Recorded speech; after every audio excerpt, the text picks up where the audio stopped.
7월 5일 화요일 글로벌 마켓 헤드라인입니다. 월가 전문가들은 S&P 500 지수가 연말까지 평균 4,627포인트로 마감할 것이라며 20% 상승이 전망된다고 밝혔습니다. 노무라 증권은 올해 4분기 미국과 유로존의 경기 침체가 시작될 것이라고 경고했습니다. CFRA는 올해 3분기 미국 증시에서 의료와 생명공학 업종이 가장 안전하다고 밝혔습니다. 튀르키의 6월 물가가 79% 폭등하며 24년 내 최고치를 경신했습니다. 코인 대출업체 볼드가 모라토리움을 예고한 가운데 유동성 위기가 확산되고 있습니다. 볼보의 6월 차량 판매가 26.9% 감소했습니다. 중국 폐쇄에 부품 공급이 타격을 받았습니다. 사우디 국왕이 물가 급등에 7조 원 서민 지원을 명령했습니다. 베트남이 올해 상반기 외국인 직접 투자 140억 달러를 유치했습니다. 전년 대비 9% 감소했습니다.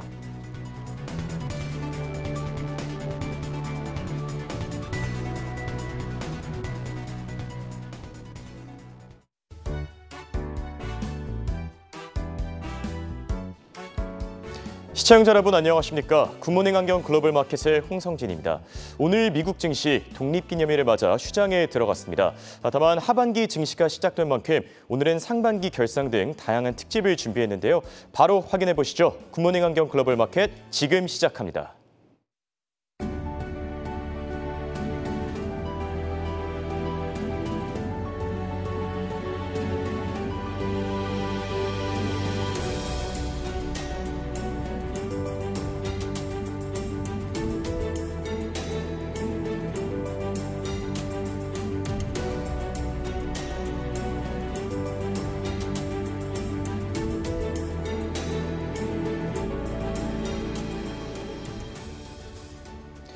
이날 유럽 주요국 증시는 글로벌 경기 침체 우려가 확산되며 엇갈린 흐름 나타냈습니다. 프랑스 까크 지수는 0.4% 오르며 6,000선 바로 아래서 마감한 반면 독일 닥스 지수는 0.3% 내리면서 약보합권에서 거래를 마쳤습니다. 한편 전일 아시아 증시도 엇갈린 흐름을 보였습니다. 코스피 지수는 외국인과 개인의 순매도가 이어지면서 장중 2,300선이 붕괴되기도 했는데요. 오후에 낙폭을 다소 회복하면서 2,300선을 간신히 지켜냈고 코스닥 지수도 1% 가까이 하락하면서 722선에서 거래를 마쳤습니다. 한편 중국 증시는 중국과 홍콩 간의 ETF 교차 거래 소식에 상승했습니다. 상해 종합지수는 0.5% 오르며 3,400선으로 올라섰고 반면 홍콩 항생지수는 0.1% 내리면서 약보합권에서 마쳤습니다. 또 일본 증시 니케이 지수는 저가 매수세에 힘입어 0.8% 오르며 26,000선에서 거래를 마쳤습니다. 그럼 더 자세한 시장 상황 미래에셋증권 미디어 콘텐츠 본부 서상영 본부장과 알아보겠습니다. 안녕하십니까? 네, 안녕하십니까? 네, 전일 미국 증시 독립기념일을 맞아 휴장에 들어갔습니다. 오늘은 유럽 증시의 특징적인 부분들 짚어주시죠. 일단 미국 증시가 휴장인 가운데 유럽 증시는 지난 금요일 미증시 장후반 반등의 영향을 받아서 강세를 좀 보였습니다. 특히 높은 인플레이션과 각국 중앙은행의 금리 인상으로 인한 경기 불확실성이 부각되기는 했지만 그동안 하락에 따른 반발 매수 심리가 높아진 점이 긍정적인 영향을 줬고요. 다만 여전히 경기 침체 불안 심리로 인해서 상승이 제한된 가운데 보합권 등락에 그쳤습니다. 에너지 업종이 상승을 주도한 반면 기술주, 부동산 업종이 하락하는 차별화가 진행이 되었고 독일이 0.31%, 영국 하락한 가운데 영국이 0.89%, 프랑스가 0.4% 상승 마감을 했습니다. 네, 최근 인플레이션에 대한 우려가 지금 전 세계 증시를 압박하고 있는데 그래도 좋은 소식, 이 긍정적인 움직임이 들렸다고 하는데요. 일단 연초 이후에 글로벌 주식시장은 높은 인플레이션, 그다음에 공급망 불안, 그리고 4월 이후에 본격화됐던 경기 침체 이슈로 큰 폭으로 하락을 했습니다.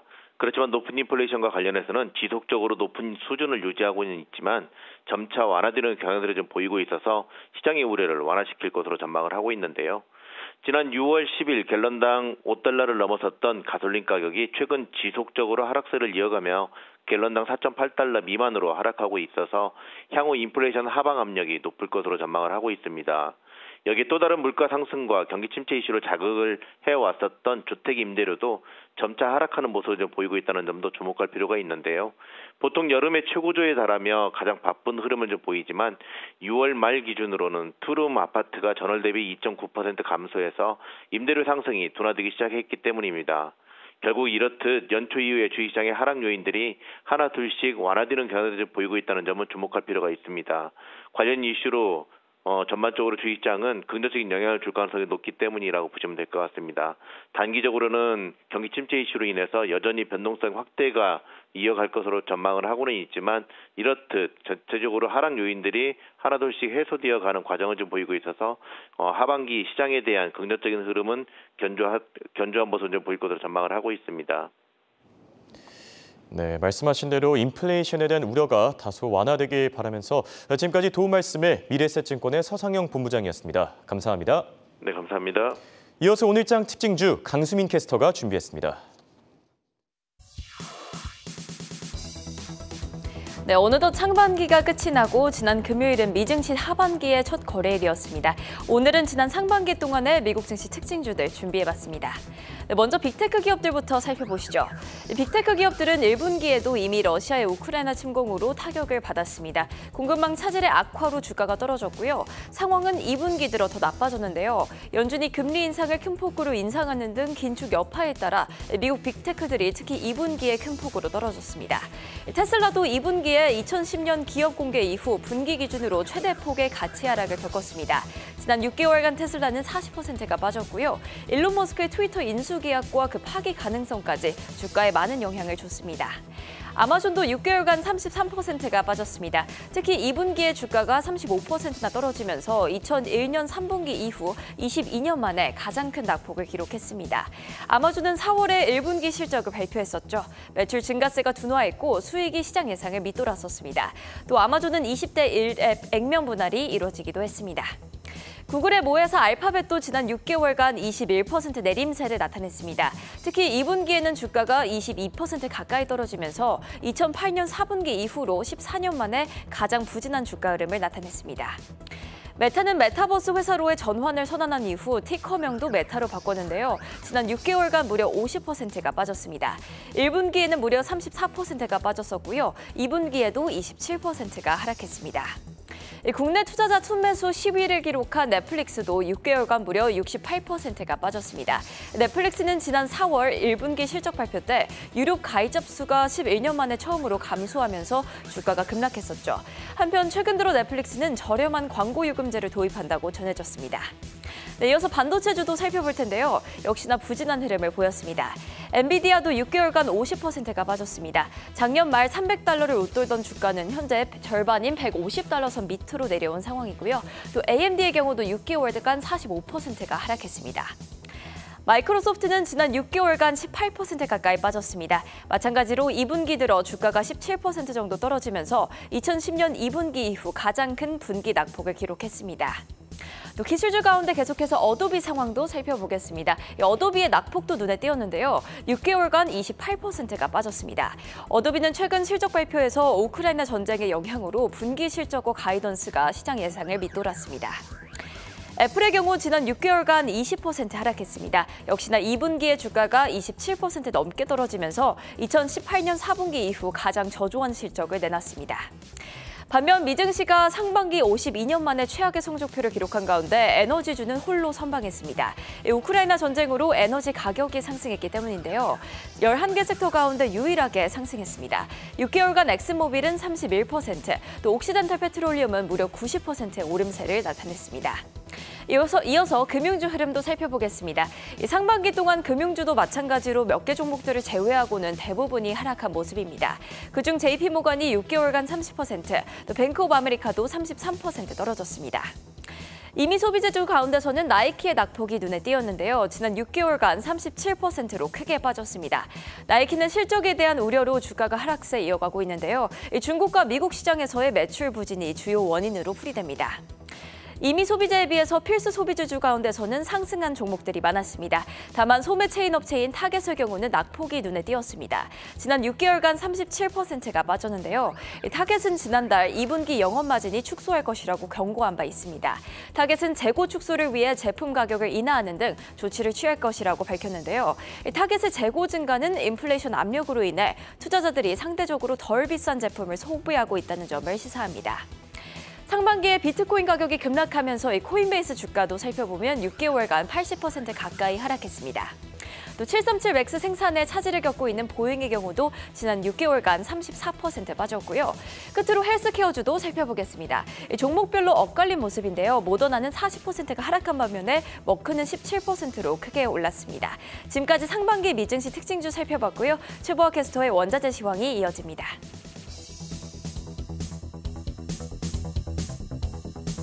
네, 국제 유가부터 알아보겠습니다. 유가는 동일한 이슈로 또 올랐는데요. 어제 전해드린 대로 리비아에서 시위대의 영향으로 인해 석유 생산에 큰 차질이 빚어지고 있기도 하고요. 또 노르웨이 석유와 가스 시설 근로자 74명이 7월 5일부터 파업에 돌입할 예정이기도 합니다. 6일부터는 파업에 참여하는 인원들이 훨씬 더 늘어날 것이라는 예측 속에서 공급난에 대한 우려가 불거졌습니다. 또 JP모간은 러시아가 서방의 유가 상한제에 대한 압박에 보복하기 위해서 원유 생산을 줄일 경우에 유가는 지금보다 3배 넘게 치솟을 수도 있다고 경고하기도 했습니다. 오늘 장에서 WTI는 110달러 선에서 브렌트유는 113달러 선에서 거래됐습니다. 천연가스는 2%대 뛰면서 이전의 6달러 선에 근접한 수준으로 올라가는 모습이었습니다. 특별한 소식은 없었고요. 관련이 있다면 노르웨이의 파업 사태와 연관 지을 수 있겠습니다. 어제와 마찬가지로 미증시와 국제유가의 상승세에 탑승한 것으로 보여지고 있습니다. 5달러 88센트 선이었습니다. 오늘은 미국의 독립기념일을 맞아서 농산물 시장이 휴장에 들어갔습니다. 금속 원자재 바로 알아볼게요. 먼저 알루미늄입니다. 알루미늄은 별다른 특이점이 포착되지는 않았습니다. 하지만 요동치는 금속 시장의 모습을 담고 있습니다. 어제는 1%대 우상향 곡선 그려냈었는데요. 오늘은 다시 떨어져서 약보합권에서 마감했습니다. 톤당 2,467달러 선이었습니다. 다음은 납입니다. 지금까지 집계되고 있는 납의 재고량은 이전의 부족분보다는 조금은 나아진 모습이었습니다. 하지만 여전히 1차와 2차 납 재련소들은 생산량을 줄이고 있기 때문에 향후 수급 불균형의 문제가 발생할지의 여부에 대해서 귀추가 주목되고 있습니다. 납은 꽤나 오랫동안 하락세를 유지해 왔는데요. 어제부터 상승 전환됐습니다. 톤당 1,945달러 선에서 마감했습니다. 다음은 구리입니다. 구리는 세계 경제가 위기에 봉착할 것이라는 두려움이 여전히 등락을 좌우하고 있는 모습인데요. 장중한 때 파운드당 3달러 50센트 미만까지 떨어지면서 많은 이들의 걱정을 자아냈습니다. 경기가 어려워지면 특히 주요 소비국인 중국에서 수요가 위축될 것이라는 전망 때문인데요. 하지만 전문가들은 앞으로는 달라질 것이라고 조언했습니다. 구리가 산업용 금속 중 가장 중요한 품목인 만큼 중국이 수요를 마냥 억제하지는 않을 것이라고 말했습니다. 저점을 찍었으니 곧 다시 올라갈 것으로 내다봤습니다. 다만 아직은 가격에 반영되고 있지는 않고요. 오늘 장에서는 파운드당 3달러 56센트 선에서 마감했습니다. 다음은 주석입니다. 주석은 오늘 장에서 0.11% 미미하게 올랐습니다. 하지만 업계에서는 주석이 앞으로 약세를 이어갈 것이라고 예상하고 있습니다. 주석 재련소들이 유지보수 기간을 가짐에 따라 생산량이 줄어들 것으로 예측됐었지만 그럼에도 불구하고 주석의 재고량은 꾸준히 늘어나고 있는 것으로 보고됐기 때문입니다. 톤당 26,680달러 선 터치했습니다. 다음은 니켈 보겠습니다. 니켈은 별다른 소식이 전해지지는 않았지만 4% 가까운 급등세를 기록했습니다. 아무래도 영국이 러시아의 광산 대기업인 노릴스크 니켈을 경제 제재 조치의 대상으로 선정했다는 이야기가 여전히 잔존하고 있는 것으로 보이고 있습니다. 톤당 22,652달러 선에서 마감했습니다. 다음은 아연 보겠습니다. 전반적인 금속 시장의 동향과 결을 같이 하면서 가격이 요동치고 있기는 하지만 기본적으로 아연은 비축량이 급감하면서 재고가 25년 만에 최저치를 기록했습니다. 부족한 공급이 전망되고 있는 가운데 오늘 장에서 2% 가깝게 상승했습니다. 톤당 3,112달러 선이었습니다. 다음은 팔라듐 보겠습니다. 연준의 금리 인상이 금뿐 아니라 주요 금속 원자재 전반의 매력도를 지속적으로 떨어뜨릴 수 있다는 목소리가 높습니다. 뿐만 아니라 경기 침체에 대한 우려 역시 더해지고 있는 가운데 팔라듐은 유난히 오르내리는 변동성을 나타내고 있습니다. 어제는 1%대 오르더니 오늘은 1%대 떨어졌습니다. 온스당 1,912달러 선이었습니다. 다음은 백금입니다. 일반적으로 팔라듐과 결을 같이 할 때가 많았던 백금은 요즘 들어서 팔라듐과 반대의 노선을 걷고 있습니다. 그간 하락과 관련 지을 만한 뉴스가 없었음에도 낙폭을 키웠던 만큼 그간의 하락폭을 지우고 올라간 모습입니다. 온스당 877달러 선 기록했습니다. 다음은 금과 은 보겠습니다. 이 금은 그간의 낙폭을 지우고 소폭이지만 반등했습니다. 오랜만에 강보합권이었는데요. 이 10년물 국채 금리가 한 달 내에 최저치로 떨어지면서 금 가격에 힘을 실어주기도 했고요. 향후 경기 둔화에 대한 공포심도 여전히 작용하는 것을 확인할 수가 있었습니다. 다만 세계 2위 금 소비국인 인도가 무역 적자를 상쇄시키기 위해서 금에 대한 수입세를 기존의 7.5%에서 12.5%로 인상했다는 이야기가 수요를 약화시킬 수 있다고 하니까요. 추이를 잘 지켜보시기 바랍니다. 금은 오늘장에서 1,808달러 선 기록했습니다. 마지막으로 은은 귀금속과 산업용 금속의 특성을 모두 가지고 있기 때문에 그간 내리막길을 걸었던 것으로 분석됐었는데요. 오늘장에서는 금이 상승 국면에 접어드는 눈에 띄는 움직임을 보인 만큼 그 영향을 받은 것으로 보이고 있습니다. 은은 어제 3%대 내림세와는 반대로 오늘은 1%대 오름세 보였습니다. 하지만 여전히 20달러 선에는 미치지는 않았고요. 19달러 93센트 선이었습니다. 지금까지 원자재 시황이었고요. 잠시 후에 ETF 코너가 이어집니다.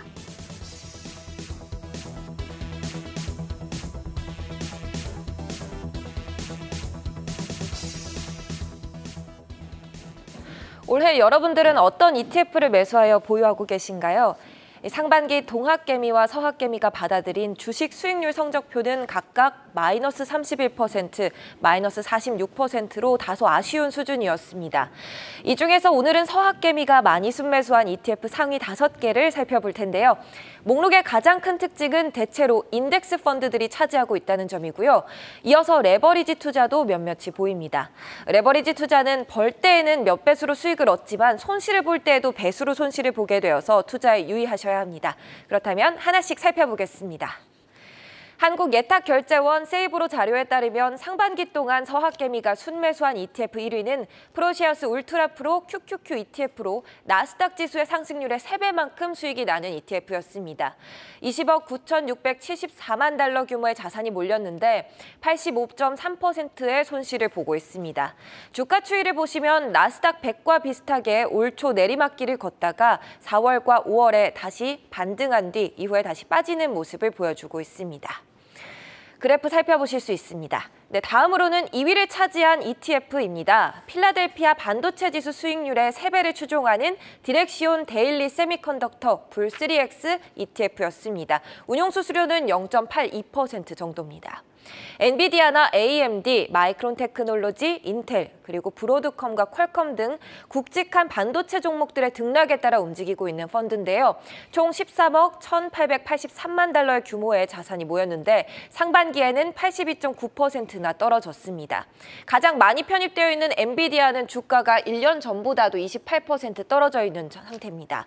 반도체 생산 차질과 금리 전쟁 그리고 시장 악재 요소들이 존재하면서 XOLX ETF가 하락한 것으로 풀이됩니다. SOXL ETF 보유 종목들 모두 30% 혹은 그 이상의 하락을 보여주고 있으며 브로드컴만 혼자서 1년 등락률이 1.7% 소폭 상승할 수준입니다.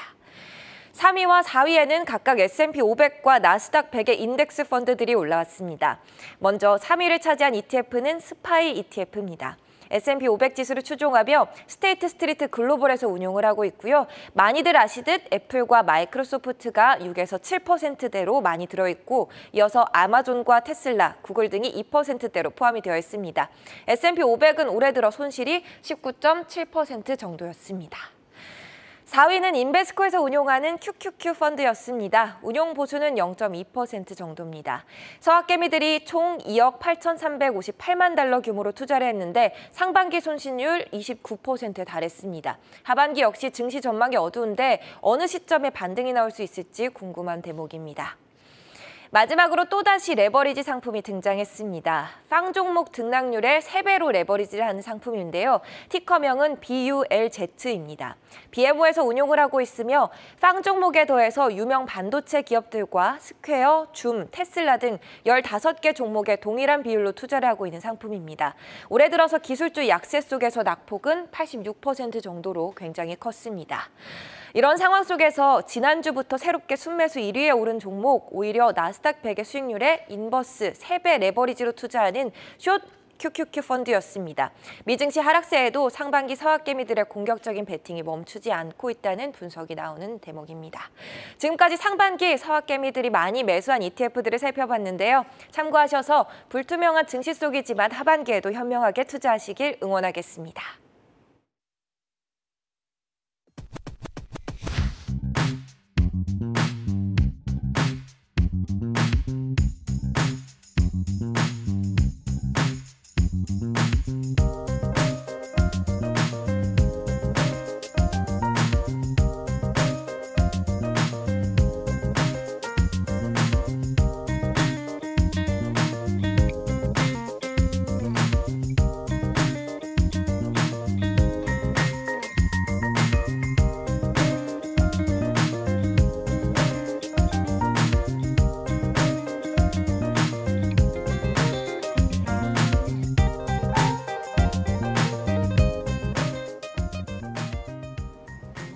글로벌 이슈와 해외 토픽 확인하는 시간입니다. 밤사이 나온 이슈들 바로 체크하시죠. 먼저 로이터 통신의 헤드라인입니다. 네, 우크라이나 재건 회의가 개막된 가운데 재건 비용이 약 7,500억 달러로 집계됐습니다. 또 노무라 증권은 미국과 유로존이 올해 4분기 중에 경기 침체에 빠질 것이라면서 전 세계 국가 가운데 유일하게 중국만이 이 경기 침체를 피할 수 있을 것이라고 밝혔습니다.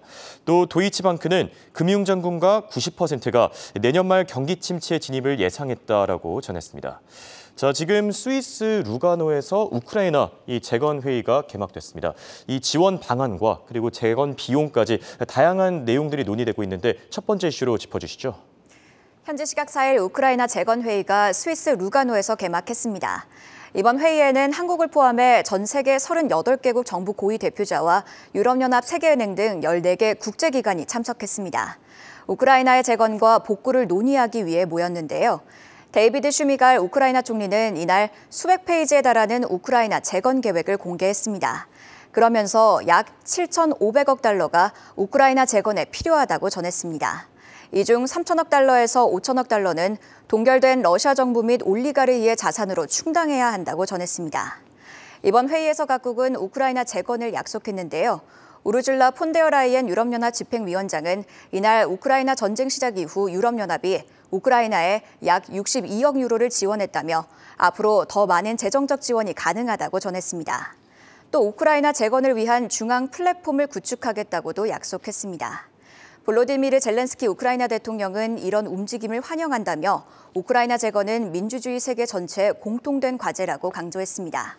한편 회의 이틀 차인 내일은 각국 및 각 기관의 구체적인 지원 방침이 공개될 예정입니다. 네, 재건이 본격화되면은 건설 업체 같은 경우에는 상당한 수혜를 볼 수 있다. 자, 이런 점도 참고하시면 좋을 것 같고, 다음은 블룸버그의 헤드라인입니다. 네, 보리스 존슨 영국 총리가 사우디아라비아의 증산을 촉구했습니다. 또 튀르키의 6월 물가 상승률이 79% 폭등하면서 24년 만에 최고치를 경신했고, 중국의 경기 둔화가 전 세계 인플레이션을 소폭 완화시킬 수 있다는 분석까지 나왔습니다. 자, 지금 국제유가가 계속해서 고공행진하고 있고, 또 어제 같은 경우에 JP모건이 이제 3배 이상 뛸 수 있다 이렇게 밝혔는데, 그런 상황을 의식해서인지 영국의 보리스 존슨 총리 지금 사우디의 증산을 촉구했습니다. 어떤 내용들 나왔습니까? 유가가 인플레이션에 미치는 영향이 크다 보니 산유국에 증산을 요구하는 목소리가 더 커지고 있습니다. 보리스 존슨 영국 총리는 현지 시각 5일 영국 하원에서 사우디아라비아가 생산량을 더 늘려야 한다고 촉구했습니다. 사우디아라비아가 얼마나 공급량을 더 늘릴 수 있을지에 대한 의문은 존재한다고 했습니다. 그럼에도 사우디아라비아가 더 많이 생산해야 한다고 강조했습니다. 또 오펙 플러스가 공급량을 더 늘려야 한다는데 의심할 여지가 없다고 언급했습니다. 존슨 영국 총리의 이번 발언은 바이든 대통령이 유가를 낮추기 위해 산유국의 증산을 촉구한 이후에 나왔는데요. 바이든 대통령은 앞서 페르시아만의 주요 산유국들이 생산량을 더 늘려야 한다고 촉구한 바 있습니다. 한편 시장에서는 오펙 플러스가 생산량을 더 늘리지 못할 것으로 보고 있습니다. 이미 생산량을 늘리기로 약속했고 정치적 갈등과 투자 위축 등 여러 가지를 고려할 때 약속한 생산량보다 더 증산할 능력이 없다고 분석했습니다. 네, 최근 전 세계적으로 고공행진하고 있는 인플레이션을 잡기 위해서 국제유가 안정이 시급하다라는 평가들 나오고 있고요. 다음은 CNBC의 헤드라인입니다. 네, 월가 올해 S&P 500 지수 4,627선 마감 예상. 모건 스탠리, S&P 500 향후 20% 추가 하락 가능. 20% 추가 하락이라고 하면 지금 선에서 아마 3,000포인트 정도까지 이제 예상을 한 것 같고, 마지막으로 미국의 주식 펀드 2분기 중에 16% 하락, 투자자들의 손실이 막대하다. 조금 암울한 소식들이 이렇게 좀 전해졌습니다.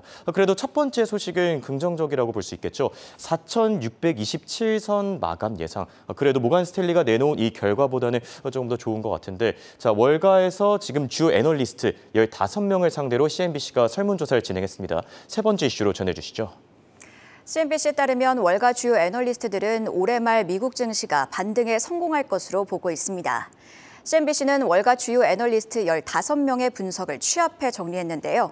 평균적으로 S&P 500이 올해 말 4,627 부근에서 마감할 것으로 전망하고 있다고 했습니다. 이는 현재 수준에서 약 20% 상승한 것이고 올해 초와 비교했을 때는 약 3% 빠진 수준입니다. 이런 긍정적인 전망의 배경에는 미국이 경기 침체를 피할 수 있을 거란 전제가 있는데요. JP모간의 마르코 콜라비치 애널리스트는 경기 침체에 대한 비관이 지나쳤다며 소비는 아직 탄탄하다고 주장했습니다. 또 연준이 다시 비둘기적인 행보를 보일 수도 있다고 전했습니다. 한편 모든 이들이 상황을 낙관적으로 바라보고 있는 건 아니라고 전했는데요. 그러면서 시장을 가장 비관적으로 바라보고 있는 애널리스트 중 한 명인 모건 스탠리의 마이크 윌슨 애널리스트의 분석을 인용했습니다. 윌슨 애널리스트는 경기 침체를 피하면 S&P 500이 3,400과 3,500선에서 바닥을 형성할 수 있다고 전했습니다. 하지만 경기 침체에 접어들면 S&P 500이 3,000선까지 밀릴 것이라고 예측했습니다. 네, 모건 스탠리의 S&P 500 전망까지 체크해봤고요. 다음은 마켓워치의 헤드라인입니다. 네, 구리가 17개월 만에 최저 수준을 기록한 가운데 경기 둔화가 암시되고 있고, 또 모닝 컨설트는 미국 소비자 가운데 80%가 인플레이션 여파로 식습관을 변경하고 있다고 전했습니다. 특히 육류, 소고기와 돼지고기, 닭고기 등에 대한 소비를 줄이고 있고 냉동식품에 대한 소비를 늘리고 있다, 이런 평가들 나오고 있습니다. 또 남아공의 휘발유 가격이 리터당 2,000원을 돌파하면서 사상 최고치를 경신했습니다. 자, 첫 번째 아이템, 구리가 17개월 만에 이 최저 수준을 기록했다. 구리, 닥터 쿠퍼라고 불릴 만큼 지금 경기를 판단하는 데 굉장히 중요한 지표로서 활용되기도 하거든요. 그런데 지금 경기 둔화가 암시되고 있다. 가격이 많이 떨어지지 않았습니까? 네, 맞습니다. 오늘장 구리 가격은 17개월 내 최저 수준으로 밀렸습니다. 이와 관련해 마켓워치는 구리 가격 하락이 세계 경기 둔화를 암시한다고 분석했습니다. 구리는 자동차, 가전제품 등 여러 분야에 사용됩니다. 따라서 구리 가격은 제조업 경기를 예견하는 지표로 여겨져 원자재 시장에서 닥터코퍼, 즉 구리 박사로 불리는데요. 마켓워치는 전쟁으로 공급 차질이 제기되고 중국이 코로나 봉쇄를 완화하며 구리 가격이 3월에 파운드당 $5를 넘기기도 했다고 전했습니다. 하지만 현재 뉴욕에서 거래되는 구리의 경우 파운드당 $3.50 아래로 밀렸습니다. 런던 금속거래소의 구리 가격도 비슷한 흐름을 보이고 있는데요. 이와 관련해 마켓워치는 각국 중앙은행의 긴축 행보가 제조업 둔화로 이어질 거란 우려가 가격에 반영됐다고 했습니다. 그러면서 이미 각종 제조업 지표들은 제조업 둔화를 가리키고 있다고 전했는데요. 또 중국이 강력한 방역 정책을 고수하고 있어 구리 수요에 대한 우려도 계속 제기되고 있다고 언급했습니다. 한편 구리 가격이 하락하면서 생산자 원가를 낮춰 인플레이션이 완화될 거란 전망도 있다고 했습니다. 하지만 동시에 구리 가격이 곧 반등할 거란 전망도 있다고 했는데요. 산업용 금속의 재고가 몇 년 내 최저 수준을 유지하고 있고 중국의 경제활동 재개로 구리 수요가 빠르게 증가할 수 있기 때문입니다. 네, 구리 가격이 17개월 만에 가장 낮은 수준을 유지하고 있지만 중국의 경제활동이 재개되면 다시 오를 수 있다는 점 참고하시기 바라고요. 마지막으로 월스트리트저널의 헤드라인입니다. 네, 반도체 판매가 PC 수요 감소와 가상화폐 급락으로 둔화되고 있다는 분석이 나왔고, 또 코인 대출업체 보이드, 실리콘밸리의 큰손 피터 틸이 이제 투자한 업체로 유명하기도 하죠. 가상화폐 인출을 중단하면서 모라토리움, 이 채무지불 유예를 신청했습니다. 또 해당 소식에 가상화폐 시장에 지금 유동성 위기가 확산되고 있다. 자, 이런 평가들도 나오고 있고, 시장조사업체 CFRA는 올해 3분기 미국의 헬스케어 섹터에 주목할 필요가 있다면서 투자자들에게 가장 안전한 투자처가 될 것이라고 밝혔습니다. 자, 마지막 이슈는 이 반도체 판매 감소 소식입니다. 최근 들어서 PC 수요도 감소하고 있고, 그리고 가상화폐 시장 사실 말할 것도 없이 지금 많이 흔들리고 있는데, 이 두 가지 이슈로 인해서 반도체 판매가 많이 둔화되고 있다. 자, 이런 소식 전해지지 않았습니까? 네, 맞습니다. 월스트리트저널은 반도체 판매가 컴퓨터 판매 둔화와 가상화폐 급락으로 감소할 것이라고 전망했습니다. 먼저 월스트리트저널은 이미 반도체 기업들이 올해 하반기 반도체 판매 둔화를 경고했다고 전했습니다. 인텔의 데이비드 진스너 CFO는 지난 6월 올해 하반기 전망이 어려워졌다고 전한 바 있고요. 엔비디아의 경우 가상화폐 채굴과 비디오 게임 수요가 줄자 고용을 축소할 계획이라고 언급하기도 했습니다. 컴퓨터 판매는 반도체 판매와 직결되어 있습니다. 팬데믹 기간 컴퓨터 판매가 급증하며 반도체 수요도 증가했는데요. 월스트리트저널은 개인용 PC 출하량이 올해 8.2% 감소했다고 전했습니다. 그러면서 코로나19 대유행 첫 해에는 13%, 두 번째 해에는 15% 상승했던 것과 비교된다고 덧붙였습니다. 여기에 스마트폰 판매 부진과 가상화폐 채굴 장비 수요가 감소한 것도 반도체 기업들에겐 악재입니다. 따라서 시장은 앞서 언급한 기업들의 실적을 하향 조정하고 있습니다. 인텔의 2분기 실적 추정치는 기존 184억 달러에서 180억 달러로 엔비디아의 실적 추정치는 약 4% 감소했습니다. 한편 장기적으로 봤을 때 반도체 수요는 견고하다는 분석도 있는데요. 특히 전기차 전환으로 인해 차량용 반도체 수요가 급증하고 있다고 전했습니다. 네, 전기차 시장 소식까지 체크해봤고요.